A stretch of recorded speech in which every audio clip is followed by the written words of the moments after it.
जंतर मंतर पर जो एक महीने से पहलवानों का आंदोलन चल रहा था, उसकी हम तस्वीरें आपको दिखा चुके हैं कि यहाँ से जो पहलवान थे उनको डिटेन करके पुलिस यहाँ से ले गई है जंतर मंतर से।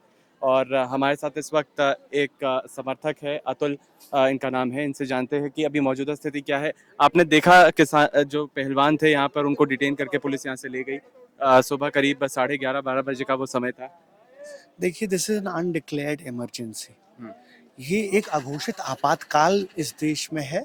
कितने शर्म, दुख और पीड़ा की बात है कि जिस दिन इस देश को नवीन संसद मिलता है, उसी दिन भारत माता की बेटियों का संसद से 1 किलोमीटर की दूरी पर दमन किया जाता है। संविधान की और लोकतंत्र की धज्जियां उड़ाई जाती हैं।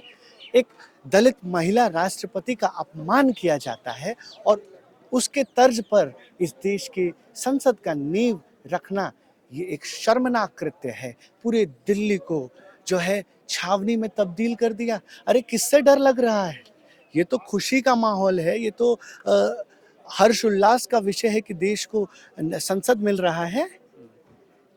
किस तरीके से आप देश का संसद का अनावरण महिलाओं को दबाकर कुचल कर करोगे, लोकतंत्र की हत्या करके करोगे? This is the beginning of fascism in the country. There is a complete destruction and threat to the right to dissent. पहलवानों ने जो आह्वान किया था कि वो जाएंगे आज, क्योंकि 28 तारीख है और आज के ही दिन वो यहाँ से न्यू पार्लियामेंट की तरफ कूच करेंगे और वहाँ पे जाके धरना प्रदर्शन करेंगे। आपको लगता है कि ये आज का दिन उनका चुना हुआ सही दिन था? आज वो प्रोटेस्ट करना चाहिए था जब महिलाओं को पंचायत के लिए बुलाया गया था? कोई और दिन नहीं चुना जा सकता था? न दिल्ली पुलिस सुनने को तैयार है, न न्यायालय में हमारी कार्रवाई तेज हो रही है। लगातार हमें तोड़ा जा रहा है, खरीदा जा रहा है, धमकाया जा रहा है। अब हमारे पास अंतिम रास्ता यही बच गया है, या तो हम अपने आप को जो है फांसी लगा के मर जाएं, क्योंकि अगर महिलाओं का अपमान सहे तो हिंदुस्तान नहीं जी सकता है। इसी धरती पर महिलाओं के सम्मान के लिए, उनकी अस्मिता के लिए जो है महाभारत और रामायण हो गई। उस धरती पर आज किस तरीके से एक सांसद महिलाओं का जो है यौन शोषण करता है और उसके लिए एक नया संसद बना दिया गया। किसके लिए संसद बना रहे हो? इन अपराधियों के लिए संसद बना रहे हो जो महिलाओं का यौन शोषण करते हैं। ये शर्मनाक है। और सुनिए, भारत से भी भव्य संसद साउथ कोरिया की है, लेकिन याद रहे कि उस संसद में एक तानाशाह बैठता है, किम जोंग उन। उसी रास्ते पर भारत का भी लोकतंत्र चल चुका है और तानाशाही और पुलिस के दमन के दम पर इस देश में राज करने की ये साजिश है, बहुत बड़ी साजिश है। और इन्हें लगता है कि हम डर जाएंगे। हमारे हौसले चट्टान की तरह मजबूत हैं। मैं कहना चाहूँगा कि दम है कितना दमन में तेरी, देख लिया है देखेंगे।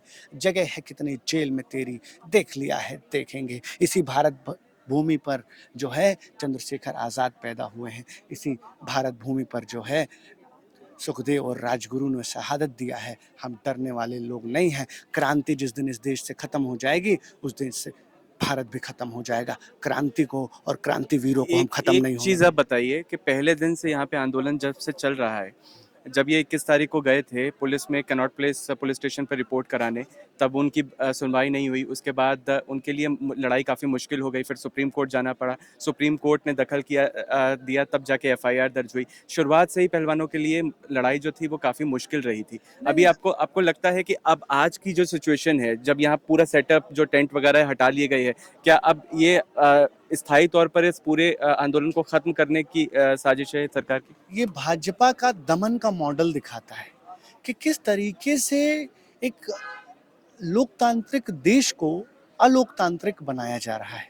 स्पष्ट तौर पर आज बताइए ना, हम लोग क्या यहाँ कोई गुनाह कर रहे थे, कोई अपराध कर रहे थे? शांतिपूर्ण ढंग से गांधीवादी तरीके से बैठकर अपने बहनों को न्याय दिलाने की बात कर रहे थे। आप बताइए ना, हमारे पास गन्स हैं, हम आतंकवादी हैं, हम अपराधी हैं। जितनी पुलिस आपने यहाँ पूरी दिल्ली को छावनी बना दी है, उससे आधी पुलिस आप इसका इंट्रोगेशन करा के गिरफ्तार कराते इस अपराधी को, तो आज हमें यहाँ सड़कों पर आने की जरूरत पड़ता? हमें खुशी हो रही है क्या सड़कों पर अपनी अपनी इज्जत, अपनी बहन बेटियों को सड़कों पर बैठाकर हमें जो है बड़ा मजा आ रहा है? ये शर्मनाक है। देखिए, जब कहीं का रास्ता नहीं बच जाता है तो सड़क बच जाता है। और सुनिए, अगर इन बेटियों को न्याय नहीं मिला तो हम आत्मदाह करेंगे और इन्हीं पेड़ों पर फांसी लगाने का काम करेंगे, क्योंकि अपने देश की आन बान शान, बहन बेटियों की इज्जत के साथ उनकी जो है अस्मिता के दमन को हम बर्दाश्त नहीं करेंगे। हम मरना पसंद करेंगे, लेकिन अपनी इज्जत को नीलाम होता हुआ हम देख अभी तो खाप पंचायतों के जो किसान थे उनको भी डिटेन कर लिया गया है, पहलवानों को भी डिटेन कर लिया गया है। उनको यहाँ दोबारा आने दिया जाएगा? अगर आप वो आते हैं तो आप लोग क्या समर्थन में? तो अब आप देखेंगे ना, आप दिखाएंगे। ये तो कह रहे हैं कि अब कई 6 महीने तक पूरा ये आपका जंतर मंतर ही बंद कर देंगे, पूरा आउट ऑफ बाउंड कर देंगे। ये किसने कहा प्रदर्शन करने पे अभी अधिकारी कह रहे हैं कि पूरा आउट ऑफ बाउंड कर देंगे और ये एरिया जो है पूरा सील कर देंगे। अब इस देश में प्रदर्शन नहीं होंगे 2024 तो जंतर मंतर तो कई बड़े 2024 तक। बधाई हो, welcome to new India. There will be no protest and dissent in a democratic country. This is the beginning of fascism, I have said you earlier, and with the new parliament, you will see the downfall of Indian democracy. Jantar Mantar has witnessed a lot of big protest और ये कई बड़े आंदोलनों का गवाह रहा है। आपको लगता है कि ये डेमोक्रेसी पर सीधा प्रहार है, क्योंकि यहाँ पर जो आंदोलन प्रोटेस्ट चल रहा था उसे स्थायी तौर पर खत्म कर दिया गया? Jantar Mantar, not only Jantar Mantar, the entire country is in the hands of a fascist. And fascist never likes question, he never like protest, he never like dissent. अगर किसानों को प्रोटेस्ट करने के लिए यहाँ पे अलाउ नहीं किया जाता, फिर उनके पास क्या ऑप्शन बचता है? हमारे पास हम दुगनी ताकत से आएंगे। स्प्रिंग आपने देखा है ना, स्प्रिंग को जब दबाया जाता है ना तो वो दुगनी ताकत से उछल के रिकॉयल होता है।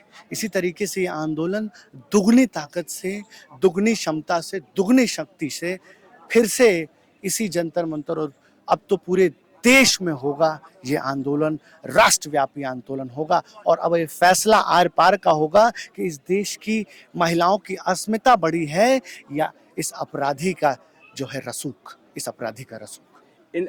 जब ये प्रोटेस्ट इन लोगों ने, रेसलर्स ने कहा था कि 28 तारीख को हम लोग शुरू करेंगे, उन्हें ये आइडिया था क्योंकि सेंट्रल विस्टा का आज प्रोग्राम था, न्यू पार्लियामेंट का इनॉग्रेशन था, तो पुलिस इस तरीके की कार्रवाई कर सकती है। अब इनका कोई बी प्लान है? हमने 23 तारीख को ये कॉल दी थी। 23 से पहले अगर आप उसको गिरफ्तार कर ले तो ये नौबत ही नहीं आती ना। The police has played a loop hole. आप अभी तक चार्जशीट नहीं दायर कर पाए, 64 का बयान नहीं करा पाए पीड़िताओं का। मतलब क्या, what you have made mockery of democracy. आपने देश के जो है लोकतंत्र का माखौल बना कर रख दिया है। आप बताइए ना, कितना जज लगेगा, कितना वकील लगेगा? लगाओ ना 1000 वकील, लगाओ ना 1000 जज, बैठाओ 24 घंटे में फैसला कराओ ना, कराओ नार्को टेस्ट। आप समझिए, आप यही इस देश की जनता को गुमराह किया जा रहा है, क्योंकि वो प्रधानमंत्री का प्रिय है ब्रिजभूषण, क्योंकि प्रधानमंत्री का प्रिय है, भाजपा को 1000 करोड़ रुपया चंदा हर महीने देता है, इसलिए पूरी भाजपा, पूरी आरएसएस इस अपराधी और इस बलात्कारी को बचा रही है। और इनका तो बहुत बड़ा इतिहास रहा है। कुलदीप सिंह सेंगर को इन्होंने बचाया, इन्होंने नित्यानंद को बचाया, इन्होंने बिल्किस बानो के बलात्कारियों को जो है संस्कारी बताकर रिहा कर दिया। ये शर्मनाक है जिस तरीके से महिला विरोधी संकीर्ण मानसिकता का उदय इस देश में हो रहा है।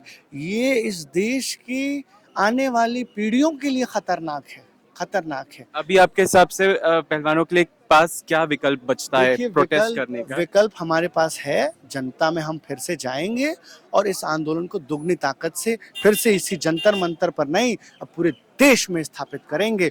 और अब जंतर मंतर तो अभी जाकी है, 24 अभी बाकी है।